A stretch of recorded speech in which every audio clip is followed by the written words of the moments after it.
GDL এ button মোবাইলটার problem দেখেন। মোবাইলটা চালু করলে বন্ধ হয়ে যায়। বাটন মোবাইল আমরা কাজ করি না, আবার কাজ না জানলে কিন্তু চলবে না, কাজ আপনাকে করতে হবে।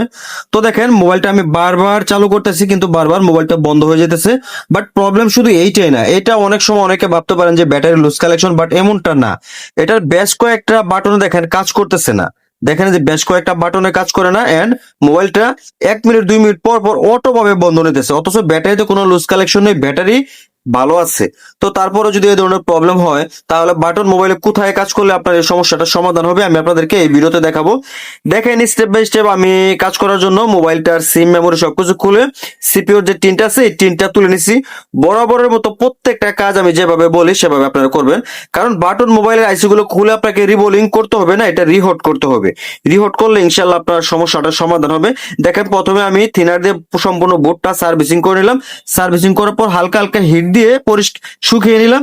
তারপরে আমি যেটা করব, হালকা একটু পেস্ট দিয়ে সিপিইউ যে আইসিটা আছে এই আইসিটা রিহট করে দেবো। ব্যাস এই পর্যন্তই যদি আপনি করতে পারেন তাহলে কিন্তু আপনার সমস্যার সমাধান হবে।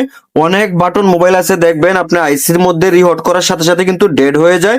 তাই অতিরিক্ত চাপ দিয়ে এটা রিহট করবেন না, অতিরিক্ত জোরে এটার মধ্যে খোঁচা দিবেন না। অল্প হিটের মাধ্যমে অল্প অল্প ভাবে টোকা দিলে, দুই একটা টোকা দিলে এই সমস্যাগুলো আপনার সমাধান হবে। আমি আশা করি আমার কথাগুলো আপনারা ক্লিয়ার বুঝতে পারছেন।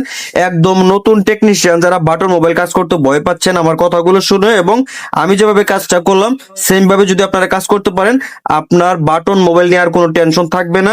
আপনি যে কোনো ধরনের বাটন মোবাইলের যে কোনো সমস্যা কিন্তু আপনি মুহূর্তে সমাধান করতে পারবেন। ভালো থাকবেন, আসসালাম।